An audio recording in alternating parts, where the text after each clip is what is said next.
Delivering clear, concise, and entertaining content on demand, this is sharpertalkmedia.com.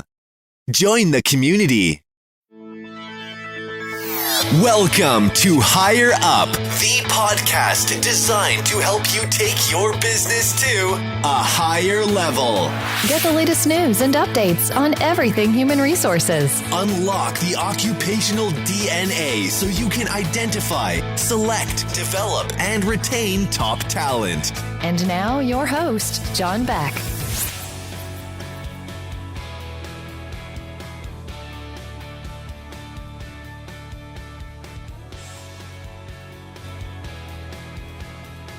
Everyone wants to be Lane Hensley's friend. Lane is one of those rare people who sees what people often don't see in themselves. The beautiful beginner, the sacred wanderer. He'll reveal your magic and he'll help you to believe. He is generous, smart, and oriented to make things better. Lane Hensley is the co-founder and COO of Odyssey Teams Incorporated, an inspirational speaker, an industry innovator, and an expert corporate trainer with an eye for introducing organizational change. Hensley has developed effective and inspirational philanthropic team-building programs used by some of the world's largest corporations. Since co-founding Odyssey Teams, Inc., Hensley has traveled around the world presenting the company's programs, including prosthetic hand building program, Helping Hands, and bicycle building event, Life Cycles, to Fortune 500 companies. Hensley is the author of 2 books on facilitation and has been featured in Entrepreneur Magazine for his work in team building. He lives in Chico, California with his wife and 3 children. Lane Hensley, welcome to the show. Hey, thanks, John. It's a privilege to be here to get to talk to you about what we're doing at Odyssey. We are excited to have you, and I can't help but notice as I'm connected to you on Skype here, I see a beautiful rainbow trout that you're holding in your hand. You're an outdoorsman? You like a little fishing? Oh, for sure. You know, everybody's got their passions. I've got 2 primary passions. One is fishing and just the experience of all of that, and the other is volleyball. Coaching it, playing it, all that good stuff. Really? So I like being outside. Yeah. I am 50 years old, but in the prime of my life, I was a competitive volleyball player as well, so we share something in common there. Hey, we might have played against each other. Hey, you never 50 this year as well. So who knows? We might have been on the same court or in the same sandbox. Who knows, right? Hey, well, come on out to the house. We got a nice sand court with lights and everything. Oh, I love it. I love it. We'll have to set that up. So, Lane, tell me a little bit about, let's get the audience up to speed. I know we've covered your bio and went through that, but tell us a little bit about what's going on today. You know, where are you, what you're doing, and catch everybody up to speed on the current events in the life of Lane Hensley, and then we'll jump right into this awesome topic. All right. Well, the life of Lane, there's the personal side, there's the work side. So personal side, you know, we're all on sort of this journey of life. We call it an odyssey. So that's the company name. An odyssey is a journey marked with notable occurrences. So, you know, somewhere getting through college, playing sports in college, getting to Chico State, meeting my wife, and then meeting my business partner and diving into this whole experiential field where, you know, we looked back at our life and thought, you know, big moments, big learnings, big notable occurrences happened when we were doing something, whether that was, you know, trying to finish school or having our heart broken by a girlfriend or, you know, winning a championship or losing a championship or, you know, lost on a mountain somewhere with some friends trying to figure it out. So we committed ourselves to creating experiences that could transform behaviors. And we do that through Odyssey and our philanthropic work and our training work. And then I do that as a volleyball coach and do that in the way that I support some big teams out there. But big adventures going on. I'm headed to India in a couple of weeks to do some trainings over there for a huge tech company and all their new hires. And then headed to Colorado this weekend to coach volleyball at a qualifying tournament for my 16s team. And awesome. Just loving life. Awesome, yeah. Awesome. So you coach in a travel ball 16 group? Yep, exactly, 16s, and I'm also the high school varsity coach here in our local town. So any team techniques and things about pushing people to their max and, you know, figuring out personality types and creating journeys, you know, I love to do that, whether that's with our clients or with, you know, some of the some of the volunteer work we do, and of course on a volleyball court. Well, I tell you, what an awesome experience for your team to have one of the leading experts in the field of team building to be their coach, right? I mean, wow, what a great experience that must be for those kids. It's cool. Yeah, I bet. So I tell you, let's just jump into the topic. And when we talk about team building, so many times, and I'm in that field as well, and so many times you walk in and you're in front of a group of employees, and as soon as you utter the words team building or someone introduces you as, hey, we're going to be talking about team building today, eyes start to roll and you start to see people crossing their arms a little bit, and every now and then you might even hear a little puff. So, so what's happening there? What's the negative correlation or negative connection to team building, and is it justified? I mean, talk to me a little bit about that. We like to sort of look that lion right in the mouth right out of the gate sometimes at our programs, where it's, if it says team building on the schedule and we're introduced as the team building experts, we know, of course, we're headed into a very jaded crowd, and we'll say, hey, when you saw that word team building on the schedule, what was your first thought? And maybe we can get enough honesty going where people are like optional, waste of time, blah, blah. And they'll talk about, some Iron Chef thing or Beach Olympics or, trust falls or embarrassing things. And, unfortunately, through the gamut of team building that's out there, I call it at its worst, grown up busy work, where it does just say, hey, we did something together. It was fun, remember this guy got hurt when he was doing X, Y, or Z. And, there's those experiences that happen. At the same time, we know that, most people's complaints are about their manager, or about a coworker, about the lack of communication or the lack of teamwork. Right. So unfortunately, if you're an HR professional and you're presenting and you take all the time and energy to create a team building session for your group, and then you make it optional, they're not going to come. There's going to be 25% there, and those aren't the 25% that needed to be there. It's so true. I feel, and we feel at Odyssey, the weight of the responsibility to undo that emotional memory that they have. And honestly, they have emotional memory about that word, to go, oh no, this is going to be like a break from my real work. And that's on us to provide interesting experiences, conversations, to build the team.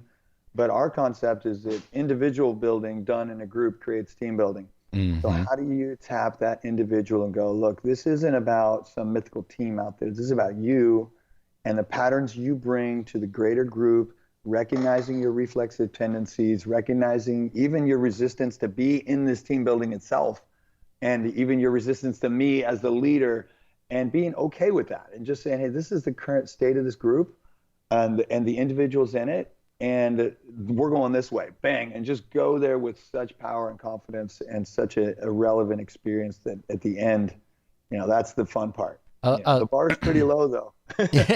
I love what you just said. Individual building, and paraphrase, individual building of the individual leads to building great teams, and that's so often overlooked. And when you can start to focus in on the individual as being a key contributor to the overall team and team success, you're on to something. That leads me to, as you guys are at Odyssey engaging with corporate management, do you feel that in general they're out of touch with these new strategies? What are you finding as the general state of the union, if you will, of HR and management? Are they still doing the old concepts and putting people in a box of stuff and having them go build something, or are they just confused as where to start? I think there's a combination of what you just said there.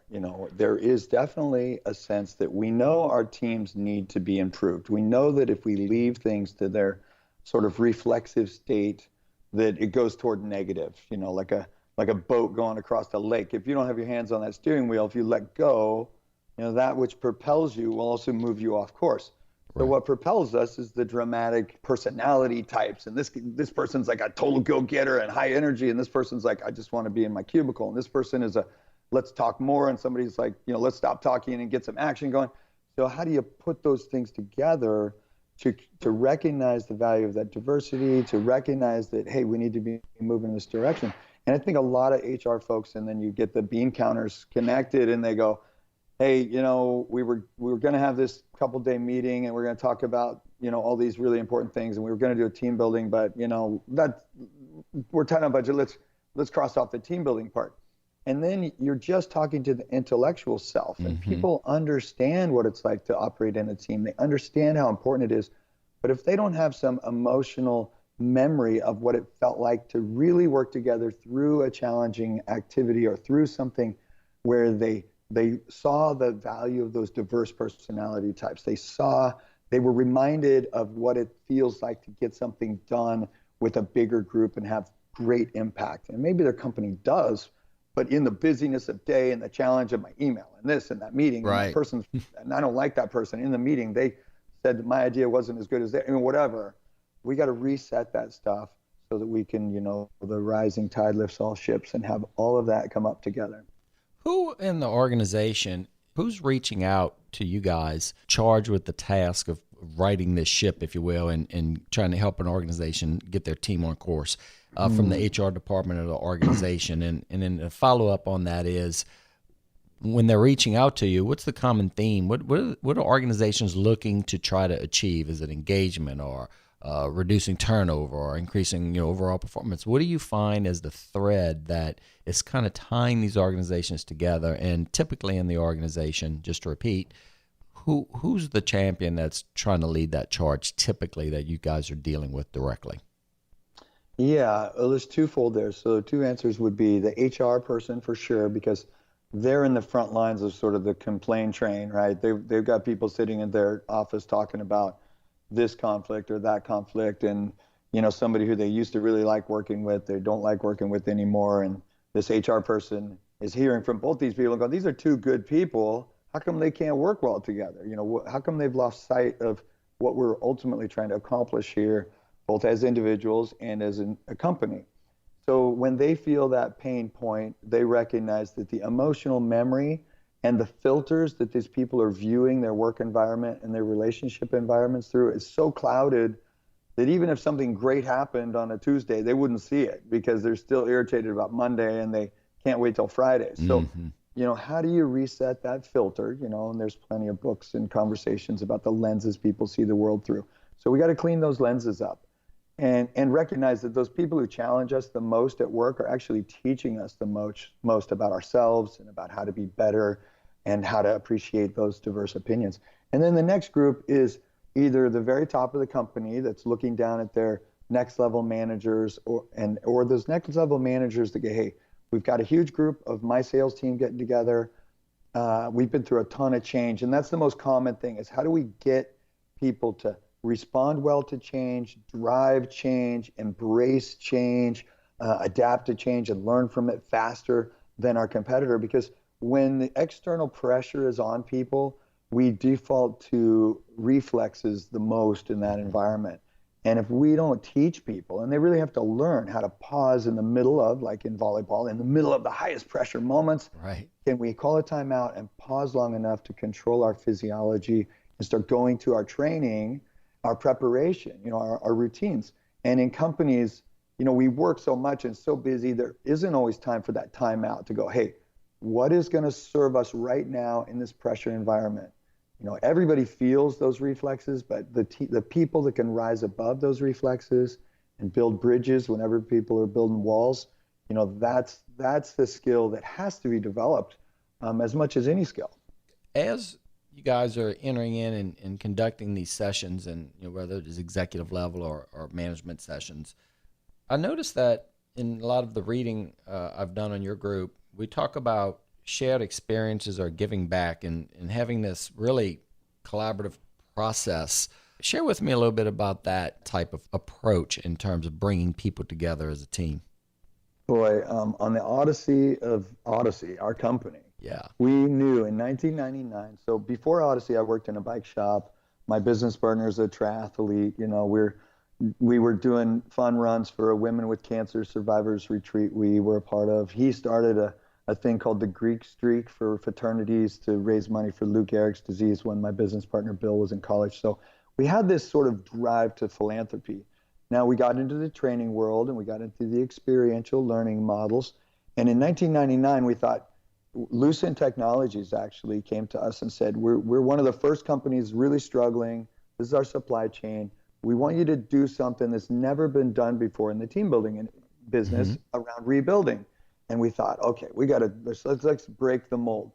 And so we thought, let's build something that's hard for them to actually build. And then we thought, we'll donate this item in the end, and that will then represent the impact we want to have on our customers. Right. And better yet, okay, we thought we'll build a bike, we'll challenge them by scrambling tools and all that stuff, and then we'll have the kids come in to receive those bikes, and that will be a surprise to the participants, and that's the customer. Wow. So we did this in Atlantic City, and it was, nobody ever heard of a bike build before. This was a pioneering move. As soon as those kids came in, the tears flowed. People who thought the bike was done and they expected sort of like, some shtick presentation to their neighboring group that was going to give features and benefits and all.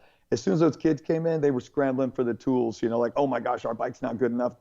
This is a real customer. This is a real person. Yeah. And we knew that was the lightning bolt of change and of awareness and what we call some people catching themselves, being themselves, in sort of business as usual, and they were doing a job instead of fulfilling a purpose. Sort of like the Simon Sinek, start with why. That was the awakening of the why of the bike, and then that has now correlated to all our build sessions. That is an awesome approach. I tell you, I mean, I'm sitting here and I'm visualizing that whole process happening as you were, so eloquently describing it. And I can imagine the impact on those individuals when those kids come in to receive this project that they've worked on. And again, how many times we go through these team building processes and then everyone stands around and you designate a speaker and someone gets up from the group and explains, here's what we've done and the benefits and why and the challenges and so on and so forth. And then boom, the project goes away, right? For a team building project. But to bring that kind of experience in and makes it so real. I mean, it goes from just an exercise to some real life event, and how great that can be to bring people together because they've done something meaningful as a group. So yeah, wow, Lee, that's good stuff, man. I like that. It's the silver bullet. It gets the most cynical of the group, and even the most cynical of the group are actually the ones that learn the most. They're like, oh my gosh, even if I haven't done a great job in the first hour or two, let's say that I'm not that great of a speaker, okay? Which is not true because I've watched your videos, folks. I've watched his videos. He's a great speaker, but go ahead. Let's just say that I still haven't got to that 2%. That's just the prisoner mode, and that's just their mode. I didn't get them there, but that's where they started. Let's say I haven't got them yet. When that moment happens, you get them all. It's undeniable that, there's something bigger than me going on here. And that shared experience of that creates these conversations then afterward.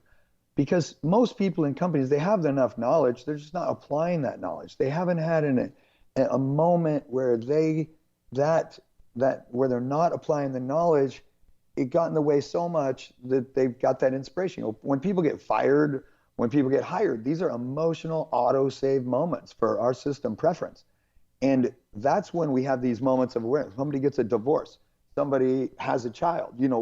Those are moments we learn from. And if we can create, and we've learned how to create those notable occurrences that then are the leverage point for the HR team and the leaders to go back to say, remember when those kids came in? Hey, we need to step into this conference room and have this meeting about our supply chain or our systems or whatever with that same focus. We know we have 5 million customers in the US, and let's pretend every one of them is right outside the door and they're about to walk in and say, are you ready for me? Because we need what you've produced. Wow. And that's what happens in real time in the session. And then I just have to get out of the way of the learning and try to pull it from them. And that's what we're talking about developing that, those internal collaboration skills through those same exact approaches, right? Yep, exactly. And Wow. That's where they start to maintain themselves. If they looked back and say, how would you have built this bike a half hour ago if you knew the kids were walking in? And they'd say, oh, we would have shared tools. We would have been this. We knew Bob has built bikes his whole life. We would have had him check all the brakes. Then it's like, we got to work like that all the time. So Yeah. how are we going to work for the next month if we think about those customers that we are hoping to impact with our product. And now, of course, we've blown this up with building prosthetic hands and building skateboards and building playhouses and building different activities for rec therapy. And, because clients come to us once and they're like, what are you going to do next year? That's the biggest challenge, is how you're going to top this now. To bring back that type of experience, right? Oh, yeah, and that's a great challenge. That's what keeps us up at night and keeps us inventing. And, we're just inventing kinds of people. And we've done this with 4,000 or 5,000 people at a time. Imagine that impact when 500 kids walk in. Wow. Or, they see, 1,400 prosthetic hands produced that are going to go around the world and change the lives of 1,400 people. And that's what companies are supposed to be doing with the products they produce every day or the services they provide. And we call ourselves, we're in the business of giving, but it's not just the item we give, it's the behaviors we give to our teammates. It's the time we share with our customers. It's the benefit of the doubt we might offer. It's the trust I might give somebody that's in a stressed relationship with me. So we can give all the time. And when we're in the business of giving, we create transformation for ourselves and the people around us. That's good stuff. Let me ask you, so once an organization goes through a process, and we might have you give me a little timetable. So are these typically ongoing? It's an ongoing process, or is it event type focused where it's a major event kickoff, then that leads to, because I guess the question I have is, a lot of times you go through these team building exercises, and when you walk out, you're pumped up, and then, as time goes by, the momentum and things start to decrease, and, out of sight, out of mind, and then it kind of starts to fall by the wayside, and then 90 days, 6 months later, you're kind of back to doing what your thing, and then oh, well, we're gearing up again for another one. So what's your best advice to help keep that momentum going and really trying to have those organizations, instead of having that up and down roller coaster ride, just having that steady forward, upward momentum where it's just kind of keeping it even keeled and on the rise? Yeah. Well, what we like to do, we are usually not a part of a really long-term, year-round, weekly. We're not in there, becoming your consultant's going to show up at your weekly. What we do is we assess the client. We assess current strategies that are already in place. What's their sort of flavor of the month or flavor of the year? We're doing 7 habits, or maybe they're doing your 5 behaviors, or they're doing something that's already going on in a company, and say our job is to then bring those structures to life. So, we give it that adrenaline shot, and then we also create some sort of cutting edge of common sense, we call it, sort of languaging that can help keep that experience alive. Like you say, everybody leaves the session going, oh my gosh, that's amazing. And then 2 weeks later, they're like, remember when we did that? Maybe there's a picture of them with the kids with the bikes and things like that. But what we do is we capture, like at the end of a session, everybody says beautiful debrief things. When the kids came in, I remember this or whatever. So we create these tipping points. So every participant writes down their key learning from the session. We put those into our database. It randomly selects one of those quotes and it sends it to the group. So it'll say, this is from Bryce, and I could have done a better job on those breaks if I'd known the kids were coming. Today I'm going to be better in the next staff meeting, or whatever their quote. So it's their motivation, their peer-to-peer reminders to each other to continue to apply some external pressure so we don't find ourselves falling into those old reflexes. It is a little like the dentist, though. Hey, we're happy to do the cleanings twice a year. That's sort of standard. We're with teams a couple of times a year. But, they got to floss on their own kind of thing. That's right, yeah. For me, I'm a cancer survivor. 4 years ago, I found a lump in my neck, a tonsil cancer. So, when you find a cancer, you got to stop and really do the hard work, and that can take months. So if there's cancer in a company, in a team, then we got to stop and get everybody brave enough to look at it. And because if we ignore it, we know it grows. That's right. So, some of those cancers are obvious. Some are slow growing, some are really fast growing, and they take over the body. So, we inspire people to do the work, to admit that there's a couple cells here that we've been saying aren't that big a deal, but we know if we ignore them, they're going to grow. and become a big deal. Yeah. So we teach them how to address those things, but we like to piggyback with existing stuff, so we're not just another thing to sort of build on, things that haven't worked in the past. It's never just one thing, and I do believe that it takes a group of different approaches to really help organizations move forward in a great direction.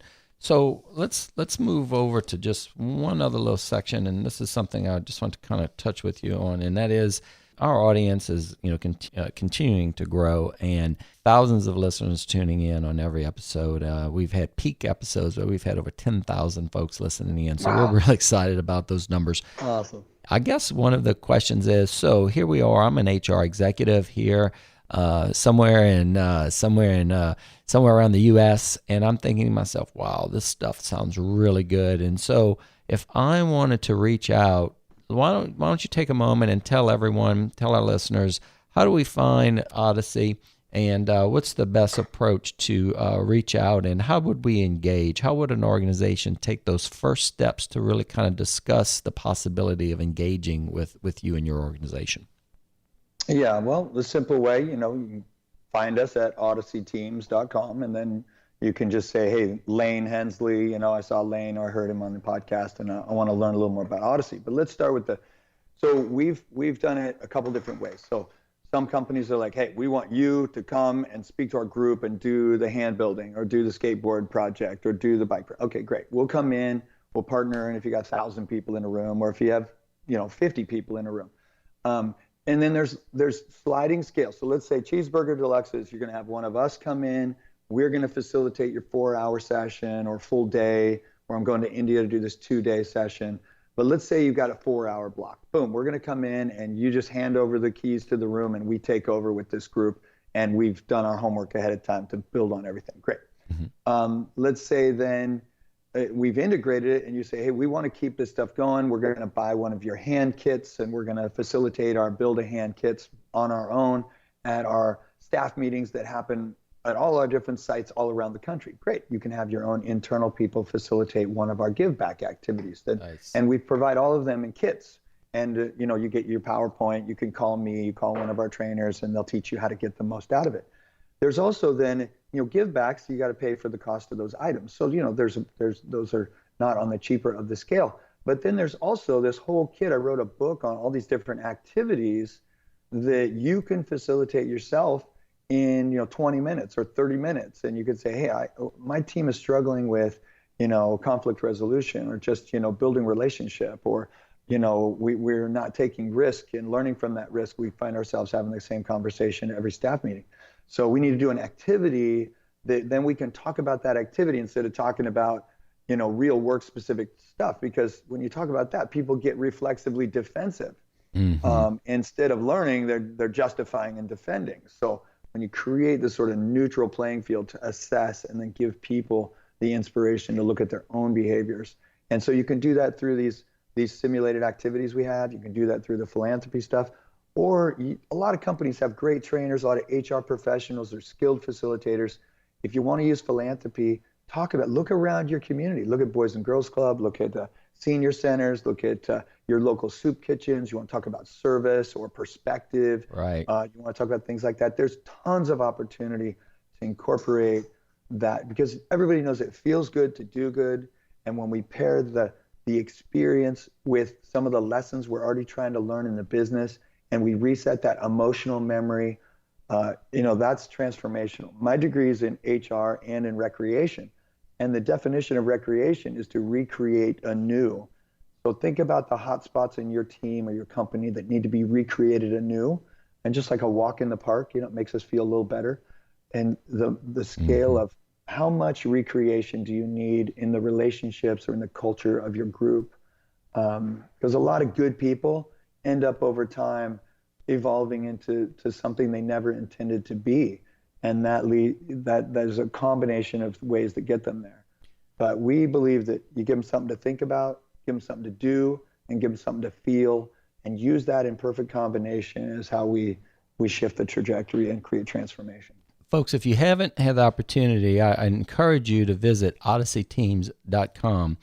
What's great about what Lane's saying is you can pick up information there to, basically DIY programs, everything from, full engagement to, again, different opportunities, kits, and information that really can help you develop and create a real powerful corporate team.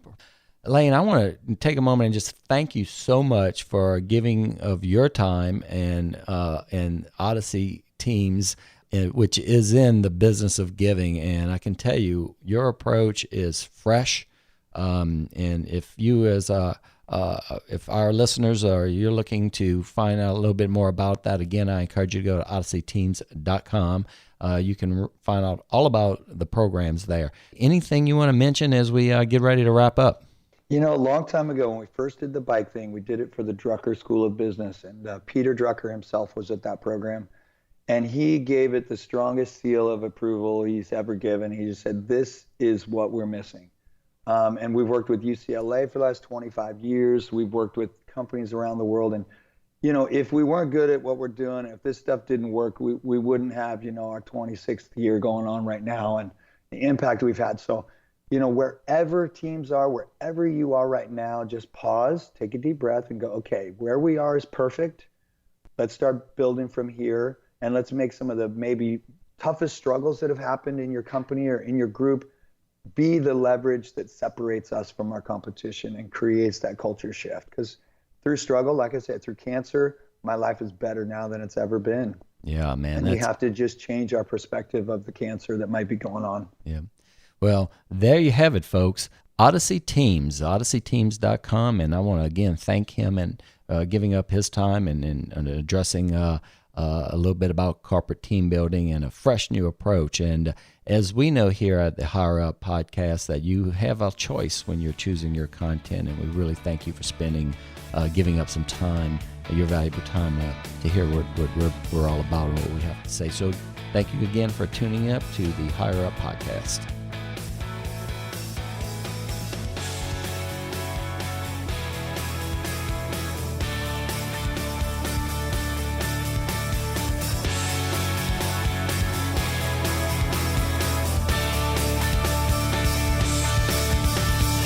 Thanks for listening to Higher Up with John Beck. For show notes, updates, and more on how to break the code to unlocking occupational DNA, Join the community at hrhigherup.com.